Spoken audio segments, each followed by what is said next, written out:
Good evening, everybody, and welcome to Everything Vaguely Paranormal. I'm Shelley Pruitt, and these are my partners in the paranormal, Mr. Blake Smith and Mr. Ryan Roberts. Hi, you guys. What's up? What up? Glad to see everyone is alive and kicking after all this wonderful Texas storms and Oklahoma storms and all that kind of good stuff.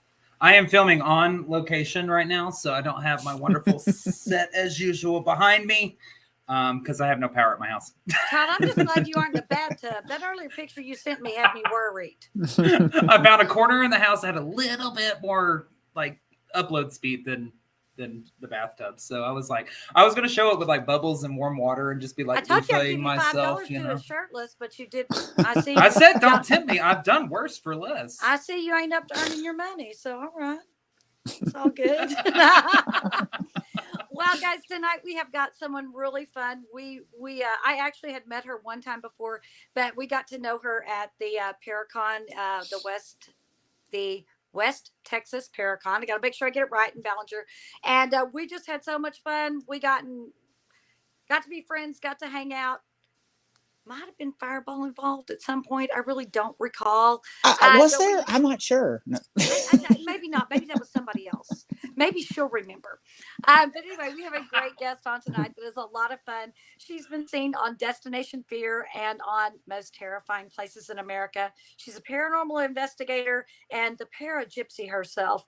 You guys welcome Christie Ayers. So, Christie? There she is. What's going on? Oh. Whoa, she left already.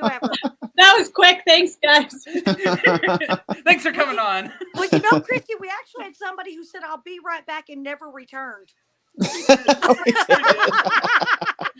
Like, oh, my phone's dying. I'll be back. And then that's a bad date. Oh, that's not Bill, how I'll be right back. No. Oh. That's why I never go on them anymore. I don't blame you. So, Christie, how are you tonight? What's been going on in your world? I'm doing pretty good. I just got back from like a really long trip. I was on the road for 12 days. Woo! I think I want to say 4 or 5 different locations. Oh, where did you go? Well, we started at Scott County Jail, which is somewhere in Tennessee. Then Harriman Hospital, which is in Tennessee somewhere too. I can't remember Harriman, Tennessee. Obviously, I'm just rolling. I'm not familiar with that. We're just gonna nod. Well, I'm like, and she agreed to come on after all of this long travel and stuff. That's why nobody has me on their shows more than once. God, where do we go after that? I know we went to Goldfield. I don't even remember. That's how bad this is. Like, we went to so many places and did so much stuff. We went to the Apache Death Caves. To do that again. Yeah, that was super amazing. And I can't remember where else. I mean, if I thought about it long enough, but my brain is fried. After that many days, you're tired. You're in the car. And I'm currently in California. So we went all the way to North Carolina and back. So literally cross country. Yeah. Whoa. Literally. Wow. That's insane. Where'd you go in North Carolina? So the friend of mine who I've been traveling with, he has relatives in North Carolina. Mm-hmm. So we just went to go say hi to them, and they have like huge property and an abandoned house. And I'm a weirdo about abandoned stuff, so I'm like, let's go. Awesome. All for it. You drive by it and you're like, it's haunted. We should have. Just because it's abandoned means it's haunted. Yes, it does. Yes, it does. There's a reason they left. So wait, I have a question because we have this theory because, we've done gauntlets as a team and all that kind of stuff. The longer you go on a gauntlet, let's say back to back to back to back, did you or do you believe that you experience more paranormal activity as you go along, the more tired that you get? See, there's a point where I kind of stop. And the reason for that being is because I think there's a line where you start hallucinating. Not only that, but I don't disagree with you. Well, and not only that, but for me personally, I don't know if this happens to anybody else, but the more tired I get, the more anxious I get. So I just start freaking out about every stupid thing. They're like, calm down, Chrissy. That was just a daggum squirrel. Chill out. Like, that's literally how it works. It's like, not just a squirrel. It was a possessed squirrel. Did you not see its eyes? That is literally some shit I'd say. And if it's not the best, it will be when I'm done with it. Okay. That's right. That's right. So tell us about being on Most Terrifying Places in America. What was your part that you were featured in? Well, that was actually crazy because I'd only been doing anything in the paranormal field for like a year. Oh, wow. And so I actually started, I worked for the Squirrel Cage Jail for a while, and I have my degree in film production and sound design. And so I just randomly made like this video, and that video caused them to like grow. I mean, it helped them. Since then, I like organized tours for them and everything else. And but when you watch that first film, there was this part where I was just, I'm not even really sure if I put it in there now that I'm thinking about it. But I was upstairs on the top floor because the family used to live up there. So the warden, his wife, his kids. Mm-hmm. And it was like literally the second investigation I'd ever been on. And I was like, the first one was Villisca Axe Murder House. And Oh, that's a hell of a place to start. and so then I go here and I'm just annoyed that nothing's happening. So I'm like, whatever, it's crap. I don't believe in it. Blah, blah. I'm just annoyed.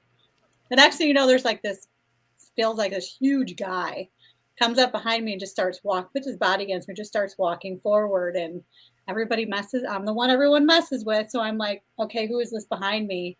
There was nobody there. And I'm walking forward. Like I can't stop myself because the pressure was so great. And it freaked me out. Then I was like, never mind, I asked for it. Thank you. I found out later it was one of the wardens. And we also got a photo of him, of his face. Oh, wow. That's what was featured on America's Most Terrifying Places, which was really awesome. I mean, they kind of changed it up where it happened. They put me down in the cells because they're like, literally everything happens in the apartment. Can we move this downstairs for a scene? Or I'm like, sure, why not? It's the same story, basically. So I'm not too mad. But it was fun doing it. It's just fun. I just love being on set, but I'm a filmmaker, so, you know. So was that your first like introduction to the paranormal world? Like was having that happen? At the time I would have told you yes. However, over the years, I've had time to really think about things that happened to me as a kid and as a child and my obsession with the paranormal, even as a young kid. And so now that I've really thought about it, the answer is no. Like I've had all kinds of stuff happen to me my whole life. I just, I'm a realist. So I'm like, yeah, it was that. Yeah, it was that. But now looking back on it, I'm like, I kind of brushed that stuff off a little too easy. So. Well, what was it that got you started down this path exactly? That is such an awful question for me. Oh, God. So it's going to sound really bad, but this is going to sound really bad. But if you want to, I'm going to tell you the truth. Have you listened to us? Come on. I do. I do tell people the truth. But so I've always been interested in the paranormal. But before any of that, I was in a relationship that was really, really bad, like really bad. He ended up taking his life. I was 23 years old. I was a widow with 4 kids at 23. Oh, wow. Now, when I became a widow, the show Ghost Adventures came out, and Zach looked like my husband. So I started watching the show because I needed it at the time. Even my dad was like, wow, he looks so much like Brian. And I'm like, yeah, it's creepy, isn't it? Not only did they look alike, but they went to rival schools and they're about the same age. And so there was a lot of similarities and things. And so then I ended up in film school and I was like, I could do that. So I did. That's how that happened. It's weird. It's very strange. So, wow. Mm-hmm. So I don't even know what question to ask after that. I told you it was weird. I will tell you that after he passed away, it's very strange. After he passed away, there were weird things that started happening. And my dad had like track lighting and it would start going up and down and I just like, Brian, knock it off. And it would quit. Eventually, like, just go away, dude. So you were actually having things happen in your house, your apartment, whatever. Track lighting was like running? That doesn't usually do that. Yeah, it was the dimmer switch would just go up and down because I would sleep in the. I was so terrified. I was traumatized, first of all, from the previous 10 years, which is the book that I'm writing is about those 10 years. It's it's horrific. I'm going to warn people. I put warnings in my book, like if you're sensitive to this, skip to whatever paragraph, Yeah. Right. because it's horrific. And so I would sleep in the living. I was too terrified to be alone, even after he died. Mhm. And so I would just be in the living room. My dad had the track lighting with the switch that would go up, and it would start up and down, up and down. One day I was sitting up getting the kids ready. And mind you, my oldest was 6 at the time. So I have 4 kids, 6 and under. And I'm getting them ready to go somewhere, and a candle just lit on the TV. And I'm Whoa. like, yeah. And I was like, which one of you did that? And they're looking at me like, what the hell are you talking about? And I went and looked, there was no melted wax in the candle. So there were a lot of things. My wedding rings would just reappear. You know, just things like that, random things. I just can't even explain it. Yeah. So all those things were happening. And this is, again, years before I ever got into the paranormal. So when I'm like, this thing at Squirrel Cage wasn't really my first, it's because I looked back at all of that. Gotcha. So, Okay. Wow. Hmm. So you said you would have all those physical manipulation of objects and stuff in the house. Did you ever see anything in the house while you were there? I feel like that I did. It was almost like, it's kind of weird because when, we talk about suicide, people talk about, and people ask me about it all the time, obviously, which is fine. And I don't mind. But after he passed away, it was almost like there were 3 days that he was there all the time. And it's not like I could actually see him, but it always felt like he was in the corner, like he was there. Like I could see him in my mind, but I couldn't visually see him. And I don't even know how to explain that any other way. But my kids have said similar things. My son said he's like, Dad used to come visit me at school in the playground, and he was like 6, 7 years old. Like, what does a 7-year-old know, Yeah. So, and my kids have said a lot of things. Even over the years, they've said a lot of things. My daughter just had a baby, and I got a random. Congratulations. Some days, no, I love him. I love him. He's so cute. But it was rough for her. The whole thing was rough. She had a rough time. She ended up having an emergency C-section. And at the exact moment my grandson was born, I got a very weird phone call. It just left a message. And it's very strange. And my daughter was like, Mom, I think Dad was watching. So. Wow. Wow. So weird. Yeah, weird. My kids don't believe in any of this. Well, they didn't. Now they do.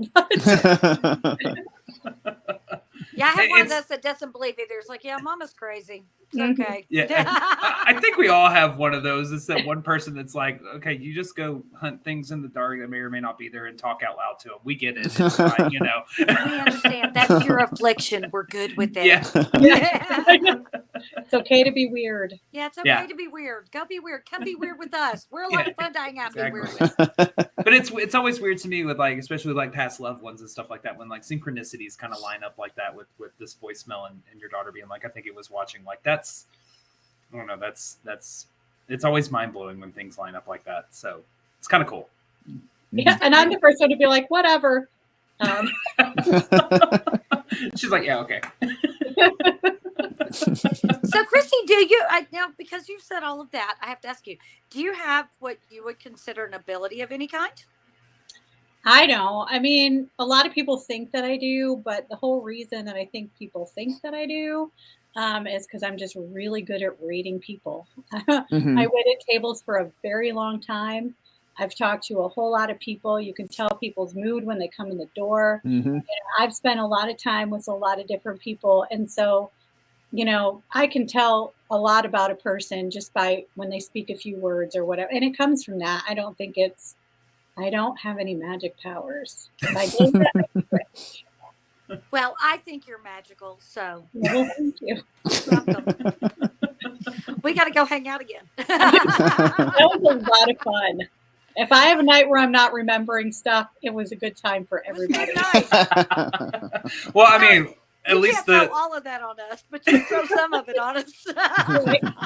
I'm gonna say at least we think a good time was had. The pictures that we look took like a good time was had by all. Look like a great time. Now our memories, I don't know. It's all right. Like we all had a blast. It was a good time. Just leave it at that. Yeah. Yes. So what was your part in Destination Fear? Because that's kind of like the big hype thing right now going on, that new Destination Fear is going to be doing their own thing on Project YouTube. Fear, yeah. So what was your part on that? God, Destination Fear, that crew, they're one of the best crews I've ever worked with. Just so kind. Their producers, everybody, the producer would call me, every couple of days, and we'd talk, getting stuff ready for the show. And he had me talk a lot about the history, of course, and experience. Because if we went to Edinburgh Manor, which is, not only do I love the place, but the people who own it are like family to me. Honestly, they're some of the best people I've ever met. Absolutely love them. I just got to see them a couple of weeks ago too. So that was great because they're just great people. But Destination Fear was great. The producer, I would be like, well, supposedly this happened. Because, people always judge everything you say. And Christy, just stop. I wouldn't be on the phone with you if I didn't believe what you were telling me. And so it was really nice to work with them. Dakota had actually been to Edinburgh Manor before he was ever before Destination Fear was ever a thing, and it freaked him out. And that's why they went back, like facing their fear. So he knew Cindy really well. He actually knew me before Destination Fear. And so because of that, they actually let us come and hang out and take pictures with them and talk to them for a little while because they were happy to see us as well. So that was kind of a cool thing because they said they normally don't do that, but they wanted to see us as well. So that was really sweet. I still wish they would have put Chelsea in the basement by herself. Didn't happen. Good thing is this. I was gonna say, good thing on our team, we don't have to worry about that. We'll just turn around and be like, "Where the fuck did Shelly?" Oh, we have a basement. That's where she's at. Okay, got it. Already there. She's already here from there. Yeah, you just hear from the cell where down here. And you wonder why people leave and never come back. Oh, it's all good. That happened once. Well, I've told her, I'm like, 13 Ghosts, big time underrated movie, by the way, where he's like, no, don't go in the basement. Did I just say there's a petting zoo in the basement? No, there are ghosts in the basement. And like, Shelly would just be like, okay, whatever. I don't give a shit. I'll just be back. I'm just going to go check this out. Like, I'm just going to go look really quick. Yeah, just going to peek around the corner. That's it. I'm right there with you, Shelly. Oh, so we got two wanderers. Yeah, if they get me, and I got a really cool story. And if they don't, we don't need to go back in there. We're done. I'm like that person who goes on a tour, a guided tour, and disappears. That's so why? Because people are scarier. Okay, I'm like, I'm in a group of people, I'll see you later. So. So Ryan, what she's essentially saying is if we ever go to another location with Christy and we have Shelly with us, we have to watch them big time. So yeah, we got wrangle cats. Got it. Right. The crappy part is all the people that we take with us most of the time, half of them are that way as well. We might as well just turn them all loose at the door and be like, go have fun. Right? That's what it's funny because I'll go with other groups and they're like, you have to stay in pairs. And I'm like, I'm the para-gypsy, not two of us. Okay. They know now. They know better now. Don't even tell her shit. They tried to tell me the other day, they're like, you need the buddy system to go to the bathroom. I'm like, like 5 people? No. Because you had to go outside. No. I know. I'm like, I'm 43. It's my choice. It's my choice to get murdered in a dark alley if I so choose. Christy's like, this ain't the duo gypsy. This is the para-gypsy. Exactly. Yeah, Christy and my people have been like, you know what, my choice. Leave me alone. No, mind your business. I'll be like, I smell Fireball. Where's Shelby? You two are peas in a pod for real. You laugh, Christy, but people have found their way to me like that before. Like, I was laughing because it's true. It is true. People have had come up to Shelly in the middle of an public investigation, going, you got Fireball on you by chance? And she's like, yeah, it's in my room. We'll just go real quick. They won't miss us. Don't worry. They'll probably think I went to the basement. Like, we know you got it. I just need to tell you this, Shelly. I always have a bottle of whiskey in my trunk. So We got this. Hell yeah. God, y'all two are almost scarily alike. I used to, I don't anymore, but I used to travel with my own portable bar in the back with the cups, the shaker, everything in the back. I used to too, and then I just went to straight chugging. It's so much why not? easier. It's so much Why, easier. yeah, No why waste the cleanup. cups? You never know when you need It one on saves in the a festival. environment. Drink Yeah. from the bottle. That'll have you seeing spirits for damn sure. Well, one thing's for sure: if they get missing, we know they've either gone to the basement or they gone to the car to get a nip. So. Exactly. Just look at you, Ryan, and go, "You take one, I'll take the other." I'll go I'm find. coming over. That's all I know. So, Christy, with all the places that you've been over the last few years, what would you say is probably your one, either your most favorite or your most memorable one that you've been to? Ooh, be able to word, investigate? your nemesis. It's Mhm. always, I think it will always be Edinburgh Manor. Mhm.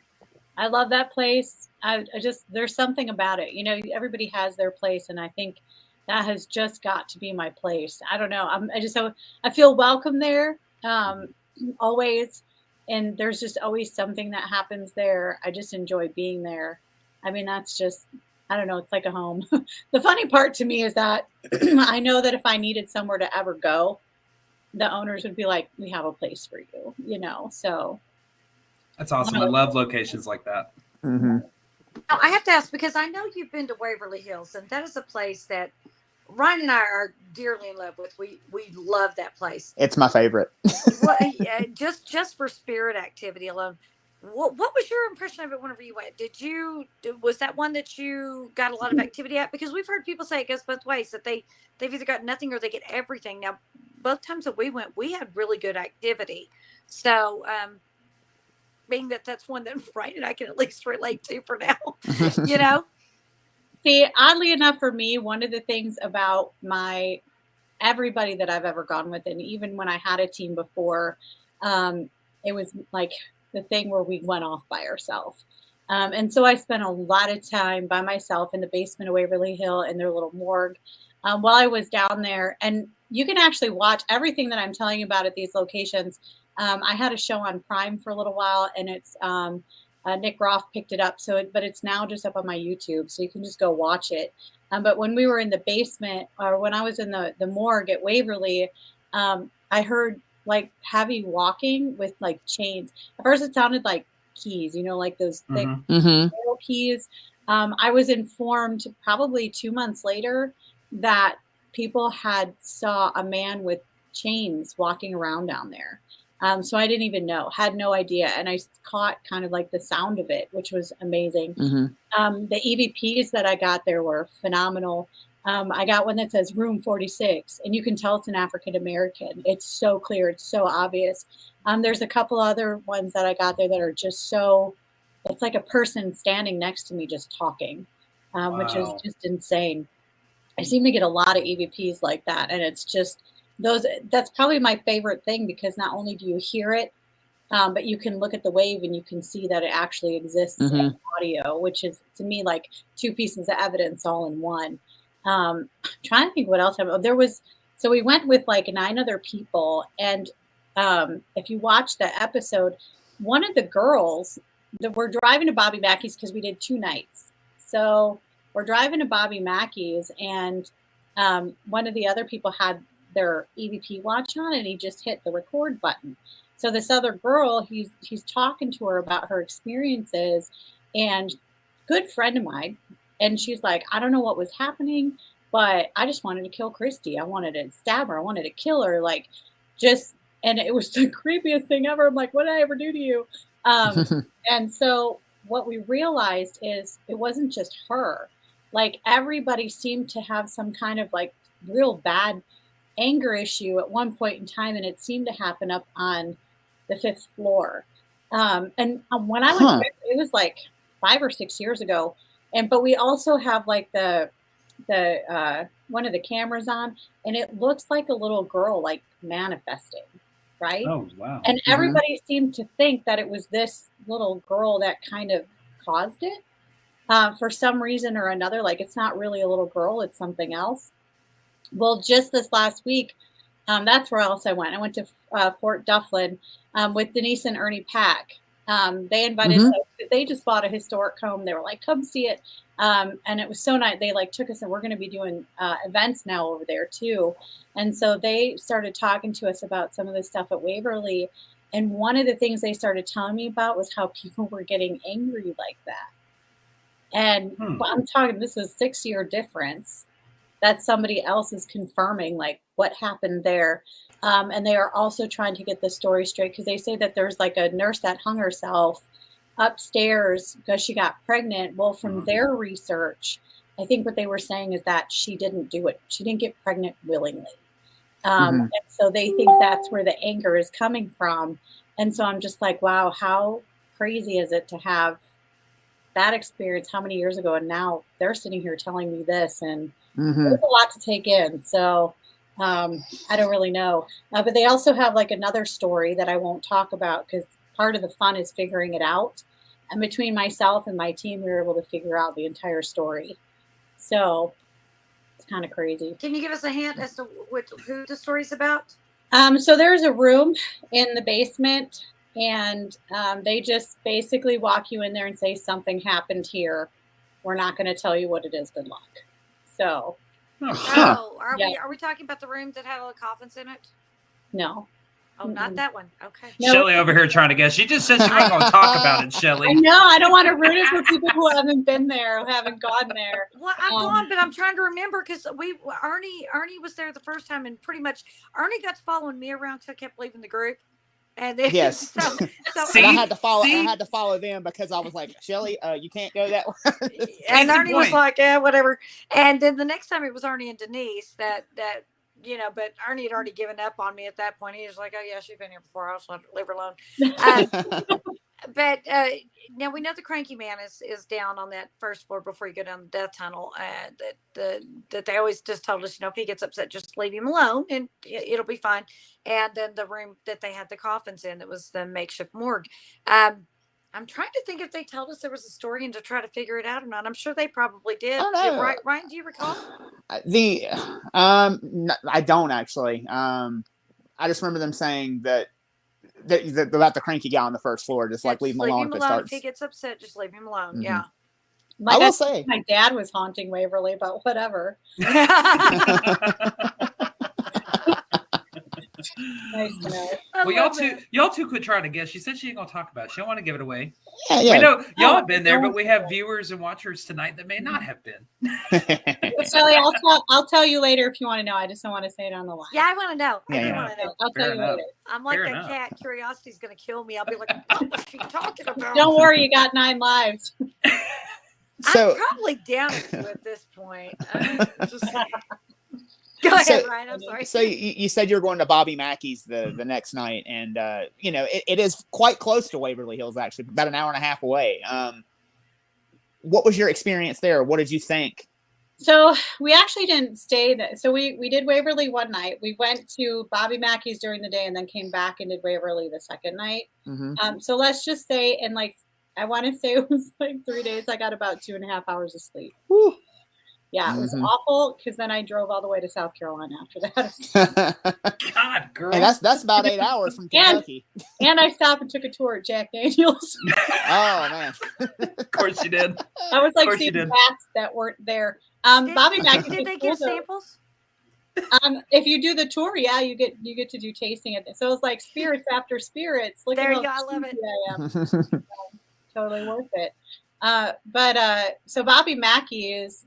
They don't really do, like, you have to schedule whatever, but it was last minute for us, and they were just like agreeing to do it. And I was like, awesome, that's so great. That's cool. I'm the luckiest person, I swear to God, unless it's a ticket. So this lady comes and she takes us in, and it's just me and like 4 people that we were with. Not even everybody went. So, and not a whole lot happened, because you can't really investigate. You just kind of get the tour or whatever.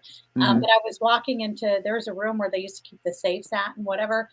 And something very loud in my ear just said, get out. And so I whispered it to one of the guys that was with me. I was like, I'm just going to tell you, like, I heard somebody yell, get out. And not even like 10 minutes later, the girl's like, yeah, a lot of times we get people yelling, get out in here. And I was like, I'm glad I told you, because now you know I'm not making it up. I said it before she said that. But it was definitely a cool place to see. It's definitely falling over. So I hope they fix it up, because it is a cool, cool place. Have you had a chance to make it back since that? Okay. So Eventually, hopefully make it back one day, because it is cool to investigate. I think you'd really dig it over there. yeah, I'll get back there eventually. That's the thing is so tough, is I go where I'm told to go, kind of like no one's like, Okay. "How do you do this?" But the opportunities that open up, and I just take them, and then I end up there, and that's how my schedule works. I'm like, So so you say that you're lucky, huh? I've got a building. I might have I'm to like, what use. building? There is an abandoned building. I'm not even going to say what it is, but I've heard a lot of, because I'm sure that there might be some people who could figure it out that are watching, that I've heard a lot of rumors about. And I've been trying to get in for quite some time. And I'm like, if you're lucky,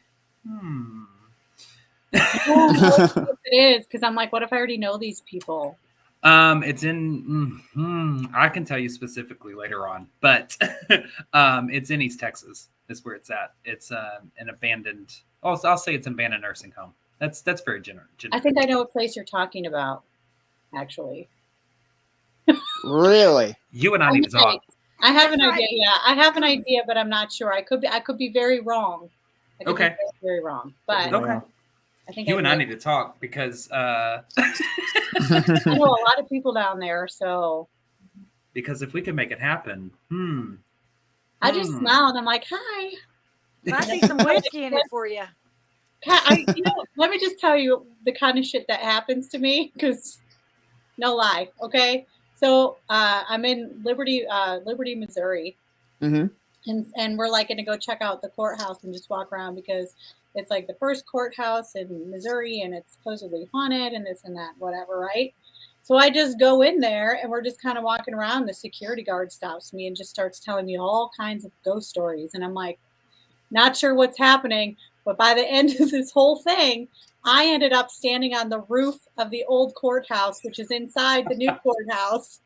So I'm like on this tin roof, and I've had a full tour of this whole facility and places nobody's allowed to go, and I'm just like, this is great. This is the kind of stuff that happens to me all the time. So they didn't know who you were at all, and he just like came up to you and started telling you? Yep. Wow. I had someone else do that. This lady in New Mexico, her name's Allison. She owns a rock shop. She's an amazing person. She lives in a town of like one person, and it's her. There's like 30 miles from anything. Okay. Like it's literally in the middle of nowhere. But we went there because she does rock mining, and I have a friend who wants to do that. And she spent 5 minutes with me. The next thing you know, she's like, you guys have to stay here. Or she fed us. She gave us a place to sleep. She got us drunk. We had the time of our lives. I've been back since. She's become a great friend of mine. Then she tells me, oh, yeah, I own these like ancient Mayan temple ruins. You want to investigate them? Yeah, I do. I'm sorry, when are we going out there, Christy? Whenever you want. She owns like gem mines and everything, so she's always selling like super awesome stuff. How random, though. This is literally my life. She's just like, hey, by the way, I have these if you ever want to investigate them. People do it to me all the time, and I'm like, I don't even know. And it's funny because even Allison, I never told her that I did any of this. We were literally there to go rock mining, and she just starts talking to me about paranormal stuff. And my friend Christopher, so cool. Christopher's not into this at all. He's my gay husband, and so he's not into this at all. And he's just like, I can't take you anywhere. He's like, I just want to go mining. I want to go back there, and I'm like, let's go. So now that you've been doing this, like, how often do you have to reach out to places versus places reaching out to you to come in? You know, it's kind of 50-50 at this point. Sometimes I reach out, but it seems more often than not now I'm getting, people are offering me stuff to do. Some of them take a little work.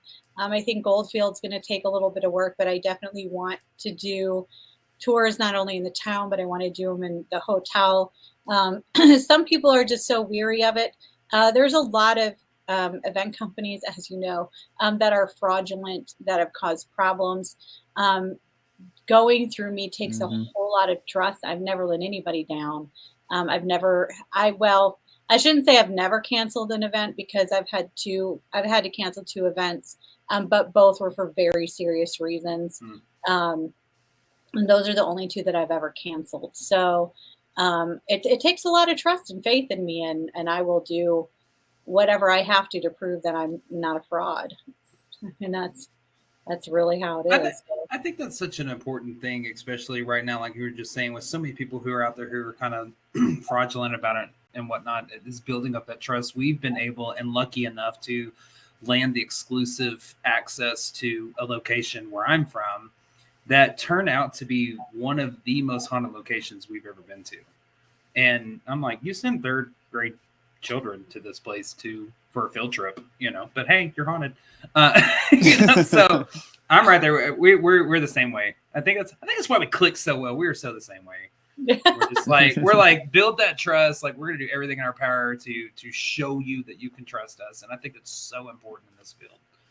Yeah. When I started off that way with the Squirrel Cage Jail episode, which it was literally the first one I did. And it just happened because my friend was like, you should just make a video, and I can't half-ass it. This is, it's like, wow, I didn't know how you knew how to do that. I'm like, film degree, like, but there's a part in there when you watch it and you see a crazy shadow figure just run across the hall.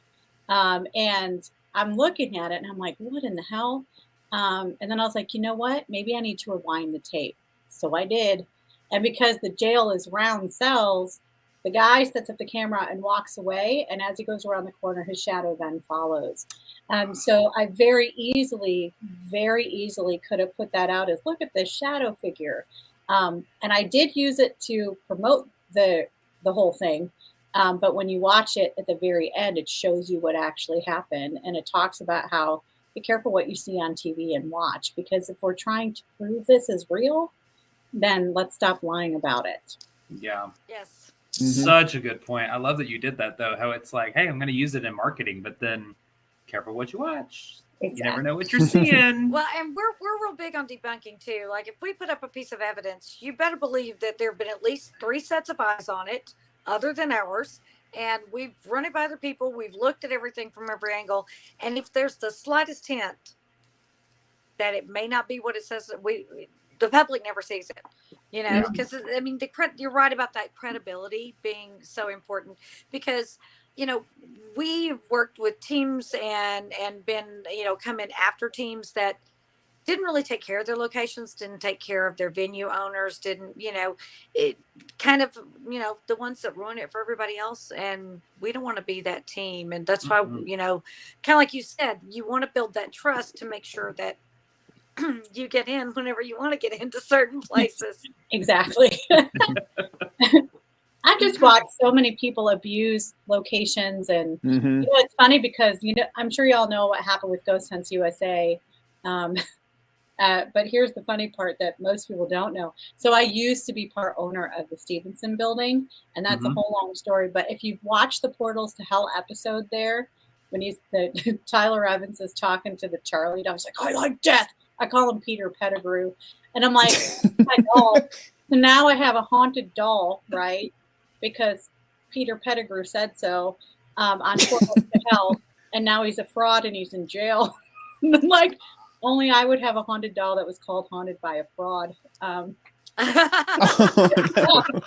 But story of my life. But I was supposed to work with them for a little while, and I worked with another event company. And what I saw was they're not taking care of the locations. They don't listen to the rules. They don't care how many people they have crammed in there. They really just don't care. And I would get into arguments with the owner of the company. Like, you don't understand, these people are my friends. They're my family. You need these locations. Like, without them, you don't even have a business. And he wasn't listening. And finally I was like, I'm done. I'm just going to go do this by myself. So I did. And like you're saying, your reputation is everything. And you don't want to be saddled with someone who has a bad one, or saddled with a company that has a bad one. And, it hinders you and what you can do and what you're able to get into. Yeah. Mm-hmm. So I think I have like maybe one or two location owners who you know what, honestly, I'm like, y'all don't listen. But one of the events that I canceled was because I did one event and then I couldn't be there, and I couldn't be there because of the situation that was happening. And so he immediately was like, "Oh, it sold really well. It sold really well. Do another one." He wanted me to do an event between Father's Day and 4th of July. And I was like, "It's not going to sell. And I have like 3 weeks." And he's like, No, you're going to do it. And then he got mad at me because I canceled the event and didn't tell him. And I said, "I didn't cancel anything. Tickets didn't sell. Like I told you they wouldn't." Mm-hmm. So he doesn't want to work with me anymore, but I'm like, "Oh, well, too much of a headache anyway. I got everybody else. So not real worried." Well, that's the hardest thing for like teams like us and for you and everything like that. Is like we are trying to acquire different locations into basically our repertoire, because we do public events as well, where we allow people to come in and hunt with us and everything like that. But because of past problems that some of these location owners have had, they're like, "No, we're not doing that anymore. We're just not open to the idea anymore." We had too many problems, and we're going, but we're not like that. Give us a Yeah, chance. we're like, we we're clean yeah, up absolutely. ourselves. We pick up trash. I can't tell you how many locations I have swept and mopped and put away boxes that they were like, "Oh, we just have to move those into the closet," and I'm like, "Oh, well, we're gonna move them into the closet for you before we leave." Then we're gonna that's God knows that's like an old park. Every time we get ready to leave, we go over that place with a fine-tooth comb and find anything we possibly can to pick up and make sure it's like we left it. Bed, take them downstairs. We're like, okay, the only thing we have to do is you don't have to do anything upstairs. Everything's clean. Just put the sheets on after they're washed. Yeah, we tried so hard. Well, and then people can just be so disrespectful, man. And I've just seen it so much, and it's the biggest gripe I'm hearing right now is how locations are like YouTubers and TikTokers, and they just want everything for free. And I'm like, don't people understand it costs 3 times more to keep up an old building like that than it does a regular house? Yeah. They are falling down. They need something breaks every 5 minutes. Like, I've been accused of being greedy and pocketing money. And I'm like, I make money, but I'm still poor. I'm really poor. I make the least amount of money out of my help and the location and everything. I make the least amount of money and I put in the most amount of time. So you can call me greedy all you want, but I'm broke. So. Guys, how do we make any money at this? I know. How do we don't. Money? What are you talking about? This is a very expensive hobby and passion right now. Yeah, absolutely. It is. It's so ridiculous. Even the charity events that I do, 100% of proceeds go to whatever charity it is, which means my gas money, snack money, my time, everything that goes into it comes out of my own pocket. I've been lucky enough to have a couple of people. Richard Estep has been one. He'll donate books. He's shown up for at least one of them. Well, 2 of them actually now. Sam Beltrusis has come. Jessica Potter has come. And these people donate their time, their money, their talent. It's $3,000 that I don't have to pay. But that money then goes to, we've done a couple of animal shelters. We've done there's it's like a girls' home in Kansas where like the girls, they get pregnant at a young age. They're being abused. They take them in, they help them get through school, and they're good there. They live there till they're like 21, and they take care of these girls and their babies. So a lot of great places. And I usually we're doing the one coming up at Bell Mansion will all go for domestic violence awareness. So super excited about it. I love doing the charity events, but I have to do other events to make money so I can afford them. That's the biggest. Sometimes I'm like, how am I even going to make gas money to get to this event? But when it's for charity, something magically always happens and you're able to do it. So far, yeah. The last one that I did, I think it was actually Utah. I had a sold out event the night before. And I was like, thank you. Because I was screwed until then.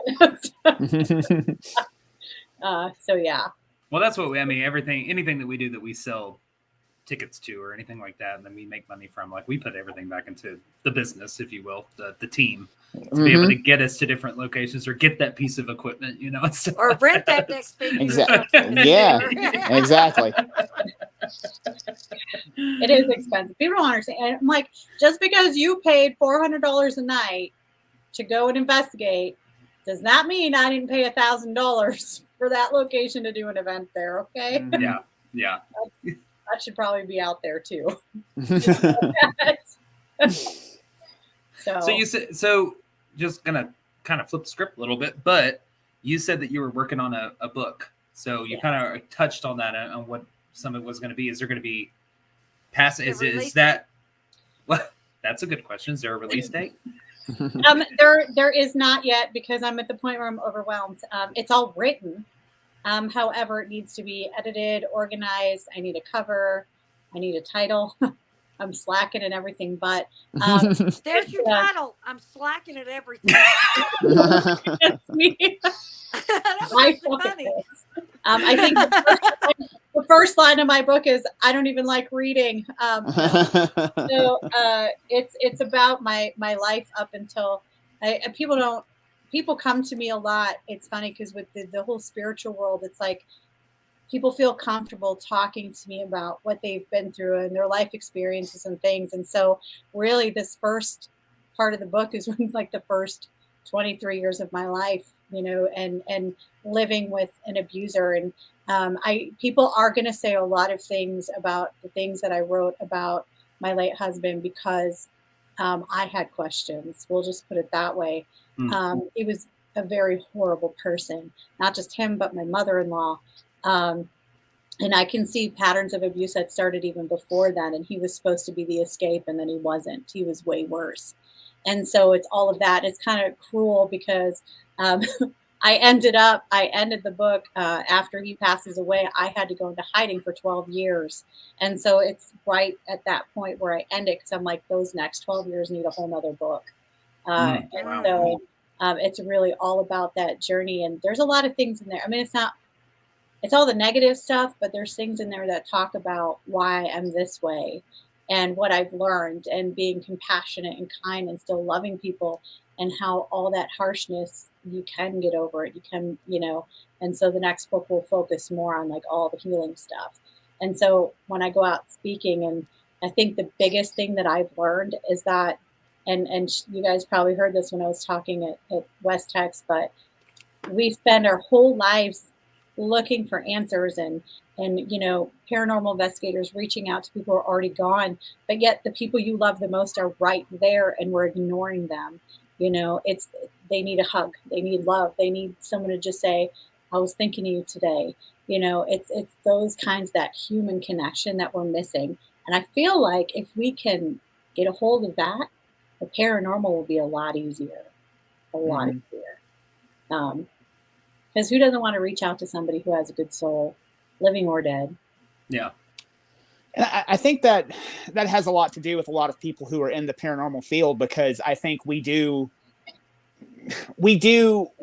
in the business of people, living and dead. You know, like, we have compassion and we want to reach out and we want to help. And so much about the paranormal and being in a lot of these locations is trying to figure out what happened to these people and how can we help them, if there's anything that we can do. So I think that's a really good way to look at it from your end. Yeah. And I just think it's like, what if those people that had a rough death or a hard time in life and now they're gone? What if we would have done something when it was easier to speak to them, instead of now having to try when it's not that easy anymore?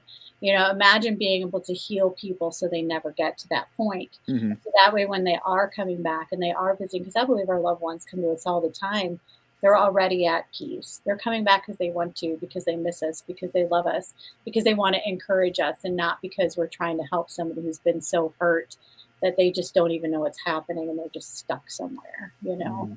What a great point. I love that. Love that.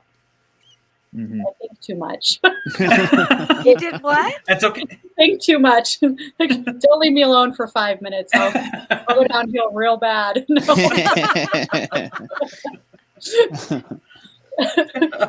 It got all deep here on everything vaguely paranormal. I love it.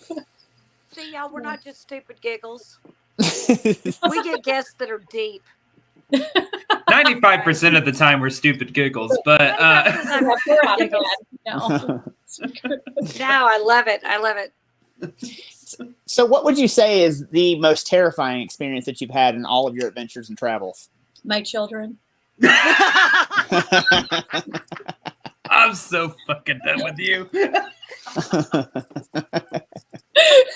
They still terrify me. Awesome. That is awesome. Grandbaby's even worse. No. He's the only one I love, actually. Oh my God, stop. Gosh, the most terrifying. You know, none of it really, I'm not really afraid of any of it. I will say there's been some really messed up things that have happened, but it all involves like actual people. I was at a convention in Jersey, and I was at the hotel room, and then the guy that came with me, he had stepped out. I think he had to go pick up someone from the airport. And so I went downstairs to the lobby to get change for the vending machine. And there was a different guy at the counter, and I was like, can I get change? And he's like, yeah. And then he's like, oh, wait. He's like, what room are you in? And I told him really quick, just thinking they need to make sure that I'm whatever. But then he watched me like the whole time. It was really weird. And so I go back up to the room and I lock the door and I call Keith and I said, hey, I was like, it's probably nothing. And I'm probably overthinking it. However, this guy freaked me out. Well, once you know it, at 11 o'clock at night, this fucker comes knocking on my door. Oh, no. And Keith just answered it with his gun on his hip. And he's like, can I help you? And he's like, Oh, wrong. He's like, oh, wrong room, wrong room. Uh-huh. So I'm just like, God, thank God I wasn't alone. I mean, I wouldn't have answered the door for him anyway, but Yeah. still, like, you never know. So traveling sometimes can be a bit like that. And that's probably it's way scarier sometimes just being on the road than anything. But I know, it's like my papa always told me, he said, it's the living you got to worry about, the dead you ain't got to worry about at all. So, that's exactly how I feel about it. mhm. Oh my, you know what? If you fuck, I always forget this story, and this is scary. So there's this place, it's like this huge old textile factory. Mhm. I can't remember the name of it, but it's like in Beatrice, Nebraska, and like nobody ever gets in, whatever. Somehow or another, I get in there. And they have these like big fire doors.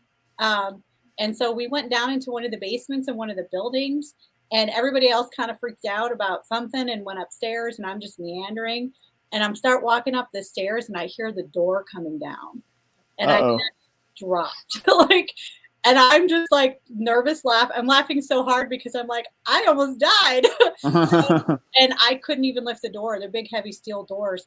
And so everybody comes running, and I'm like, I'm not going to move. You all need to see where I'm at. And I was crouched down as small as I could be, like the third stair from being out. And so they get the door open, and I get out, and we look at the rope, and it looked like it had been cut. We found out later that the fire marshal had been there the day before and sealed everything up that was unsafe. Probably the scariest What moment. the hell? Whoa. Yeah. And then I was like, I'm going back down in there. And everyone's like, no, you're not. And I'm like, yes, I am. And sure shit, I did. I always forget about that. Holy shit. Man, It's like being the Wicked Witch. They tried to drop a door on you instead of I a was house. gonna say it's like you almost got by the Phantom of the Opera with cutting the sandbag. Almost only counts in sex and horseshoes. Not There you go. Wait, it counts in sex? almost only counts in Almost. sex and horseshoes. Yeah. Yeah. I don't even know where that saying come from, but I've been saying it a long time. I've always heard horseshoes and hand grenades, but sex too. So. I don't want no almost sex. It's not almost sex, Shelly. It's you almost got there. Yeah, I don't want it just almost. It's like a waste of time. Why don't put on makeup? Oh my goodness. Why did they ever say hand grenades? Who ever heard of that? Because I'll tell you why it's almost sex. Because at that last minute, I'm like, I don't fucking think so. That's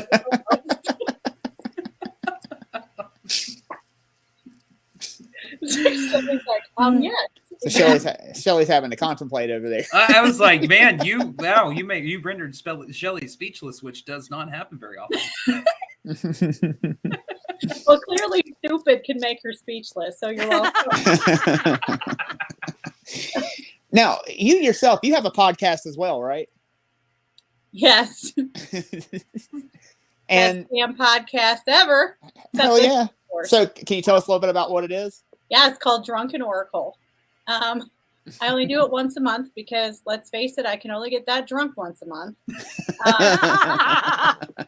And it's everything I do, it has to do with making other people laugh. We actually, we started it during the COVID lockdowns because I lost a lot of friends. My daughter lost friends. My friend Keith was not. We were all so depressed. Everybody was so depressed and just aching and hurting and losing people. I said, you know what, Keith? I was like, we got to fix this. I don't know what to do, but we got. Then I was like, you know what? Let's get drunk and read tarot. Like drunken history, but with tarot cards. Nice. And of course, he's Keith, so he's like, hell yeah. So the first one went on for like 4 hours, and then people just kept begging us to do it again and again. So we just do it once a month, and it's fun. And it's Damn, crazy. we should have a drunken episode once a month. Now, we can't talk when we are sober. I'm like this drunk or sober. A lot of people are like, I can't even tell that you were drunk. And I'm like, bullshit. Okay? I was calling my mother a whore. And I know this because she told me when I was a kid that I was the milkman's baby and I lived on a farm. And my mom's like, you know how he gives you little cartons of chocolate milk? That's child support. That's your father. Oh, hell, that's hilarious. That's awesome. Great. I mean, I'm sure it wasn't when you were 7, but I thought it was funny because I knew who my dad was. I'm like, there's no way this crackpot guy then drives 3 hours every other weekend to take me out and do whatever if that guy's my dad. Figured it out pretty quickly. Now, does every episode last about 4 hours, or is it? No, we had to cut it to 2 because it just got too much. I will say that the show ends because I'm like, you know what? It's time for me to go to the bar. And then that's when I start dancing on the bar top and stealing trains and yeah. And doing Wait. what? Stealing trains. Back up. I know. I'm telling you, I'm famous for this. I'm famous in Wymore, Nebraska for this. I don't even know if it was after a drunken oracle, but I was trashed. And we're at the bar. And there's like one bar there, okay? And I know the bar owners are amazing people. It's a dog house. And so I'm just sitting at the bar, drunk off my ass, and I turn and I look at my friend Casey, and I was like, you know that little train they have? Because they have this, it's like a train with an engine in it for riding kids around during parade. The kiddie train. Yeah. Oh, hell. I said, hey, Casey, you know that train? We should go steal it. And he's like, steal it? I have the key. Oh, God. Yeah. So Casey and I got in his truck and we went to his house. And before we knew it, everybody who was still at the bars, like 15 people, heard what we were doing. So by the time we get the key and get to the train, there's like people siphoning gas out of their cars and filling up the train with gas. And so all of us adults riding this train up and down the main streets of Wymore at like 3 a.m. We go and pick up the bar. This is all live. Of course, I had the live running, right? So we go pick up the bar owners, and we're just at some point in time, Fred, who was like driving, like rolls the train. And so then we park it in front of the building that I owned at the time and pass out in there. And in the morning, I just get a call. I don't have the key, and it was still sitting there, and I had shit to do, so I just left. So I just did a call. Leave the train. To get in the middle of Main Street. I have photos of that too.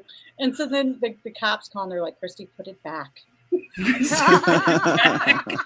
And then these people donated it to the museum that I worked at. I'm like, so you didn't even care. So you can drive anytime you want now. However, Damn. So you ask people Wymore, if you ever go there, they know exactly who I am and what I did, and it's the best story you will ever hear. There you go. That's a pretty good. It's like, do you know Christie Ayers, the record skips? That's a name I haven't heard in many, many years. So, yeah, it sounds like we need to get on an investigation together. I mean, you'll regret it, but sure. Nah. Oh, no, that'd be a blast. I'm excited about that. Nah, I doubt we It will. doesn't matter, Ryan and Blake. You'll never see me and Christy. We'll be like, okay, where we going? We find it. Yeah, try to find you. I'll be We in won't. Kelly's back of her car bar. Well, and then we'll see a train come rolling by and be like, "Oh, that's where they went." We'll be like, we're pulling trains. Wait, that sounded wrong. That's how I get that to sound. Oh, shit, silly. Sorry. My apologies, Christy. I'm with you, girl. Okay. Is that like almost sex? Maybe. Okay. I just tried to figure it We'll out. find out later. Oh, shit. Oh, my God, that was funny. Blake's like, I'm so out. No, No, like, got a little hot there for a Crying over second. there. Ryan's refusing to talk, so he knows his mama's watching right now. Yeah, Listen it's at him true. giggle. That's Very that's true. guilty giggle. He I'm got not guilty really giggle. here, Mom. I'm So- surprised my mom's not watching. So, what anything exciting coming up in the future that you got? Sleep. No, I. Sorry, I suck at this. You are right. Well, let's see. The 20th, July 20th, I have an event at Washoe Club. Oh, no way. I love that place. I love all of Virginia City. Virginia City is a great place. It's funny, they treat me like a queen. I'm like, do you treat everyone like this? They're like, no. And I'm like, I bet you do. And you just tell them all you don't. But they're all really good people out there. Virginia City is a great place. I'm looking forward to that. I don't know. I got so much stuff going on. I just make a list and put it at the top of my page. The first Drunken Oracle is coming up in July 15th. I just made the flyer for that. Sadly, we have to remote do it, but we'll be back together again come August. So it's just more funny when Keith and I are in the same room together. So I don't know. There's so much stuff. Potographs, September 16th, I'm speaking there. I just have events. I think I'm booked like every weekend from like August 10th all the way through October. So We feel you on that. Oh, Yeah. yes. yeah, we understand that. I know it's spooky month. I'm Paracon this year too, and I can't wait for that. Like half the celebrity panel asked me to go, and I was like, you should just put me on and pay me too, but no, they're not. What Paracon was that again? Michigan. I said they should Oh. just pay me to be there. No, I'm just really beside myself with some of the people who actually asked me to come and wanted me to be there. A friend of mine is adding me on as a celebrity assistant, so I can do the VIP stuff and whatever, which is so sweet. That's awesome. Pure dumb luck. So, She's like, this is my life. I'm still poor, but it's fun. I feel I it. will walk if I have to, okay? No That's shit, so nice for real. of her to let you be around the rich people. They don't want to deal with me. Oh, Every now and then they let me around the rich people and they immediately regret it. So it's okay. yeah. There you go. There ain't nothing wrong with it. They let Shelly around the rich people, and they turn around and they're like, "Where's our charcuterie? Where did it go?" That's amazing. Oh, God. She's like, wait, what? I'm with you. where can we find your podcast? Is it on? So because people are rude, they report me a lot on Facebook. But we do have a Drunken Oracle Facebook. I think Keith usually broadcasts from there because nobody reports him. They just report me. Mainly, I've been broadcasting from YouTube. So Drunken Oracle YouTube. And that's also where all the episodes are that I put together for video. Is it? Not Viddy Space. Yeah, Viddy Space. It's been so long, I can't remember. That was Nick Groff's thing. So I'm that's sorry, what was the name of your YouTube channel? it's Drunken Oracle. Okay, so that's just the name of the YouTube channel, but your episodes are also Drunken Oracle that you. Well, I just put the episodes up there. It's when I was part of Barry Live Paranormal, so I just put them all up there because people always ask about them. They always want to see them, so they're just there for people to watch. I have a new show that I'm working on, so the teaser is kind of there for that. I don't know what will ever happen with it. It's slow going, but there's like Hollywood producers and stuff interested in it. But I always know how that goes too. They're like, oh, paid gig, we'll get to you later. So here we still are waiting. But you know, if something comes out of it, it does. If it doesn't, it doesn't. I'll still put it up on YouTube eventually because That's what I like to do. So There you go. Yep. Well, gentlemen, does anyone else have any other questions before Christy has been so kind in giving us her time? And I told her about an hour, and I've already kept her longer than that. Yeah. So, I don't believe I do. I don't believe I do. I've had an absolute blast with you, Yeah. Christy. It's been thank you. so much fun. And we just appreciate you giving your time, and because we know you're very, very busy. And thanks for coming on and hanging out with us and answering all of our dumb questions. And I actually did I a had little fun. fireball over here, but unfortunately, that's the problem with broadcasting from different rooms. You know, we'd have us a shot. Next time, I'll make sure I have whiskey and we'll just cheers right on camera. There you go. I'm so down for that. So, well, if you'll hang tight real quick, and we're going to let, so we can thank you properly. Blake, why don't you go ahead and tell them everything that they need to know? Perfect. We don't have that many more announcements left. We got to get some more stuff on the books. However, if you were going to buy tickets for the Gregg County Historical Museum that we talked about tonight, that event in August, it is sold out. So I apologize. Sold out in like 4 days. And then if you want to see us speak somewhere, our next location we're going to be speaking at is Metacon in Kansas City, Missouri, July 14th through the 16th. You can find all of this information on our Linktree link, which we're going to post up tomorrow, and in the About Me or bio sections of our pages, as well as the episode descriptions if you're listening to us on the audio. Click there. You'll be able to find everything, all of our social channels, public investigations, our Patreon, and a couple of GoFundMes that we're trying to help support for Broadhead Manor as well as Old Park Hotel. So make sure you go and check that out. And whatever channel you're following us on, make sure you're following us across the board. We got some great things coming out later this year on specific social media channels.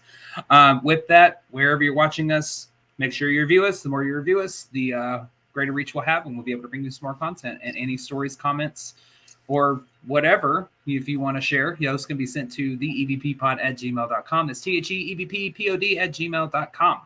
Like, share, and subscribe. So we want to thank you guys for joining us tonight for Everything Vaguely Paranormal. I'm Shelley Pruitt. My partners in the paranormal, Mr. Blake Smith, Mr. Ryan Roberts, and of course, Brittany, who is our producer, who is pushing all the buttons and making us look good. We would like to thank our very special guest, Miss Christie Ayers. Thank you so very much. Please go check her out. Yes, go check her out at Drunk Oracle. I got to go watch some of these now. So I won't even watch them. It's crap. So go check her out, and definitely go and participate. Go to the Washoe Club, buy some tickets, go to support Potographs and support those charity events. But thank you so much, Christy. We appreciate you. We had fun. And as always, you guys, thank you for watching, and we will see you next Tuesday. Bye, y'all. Bye.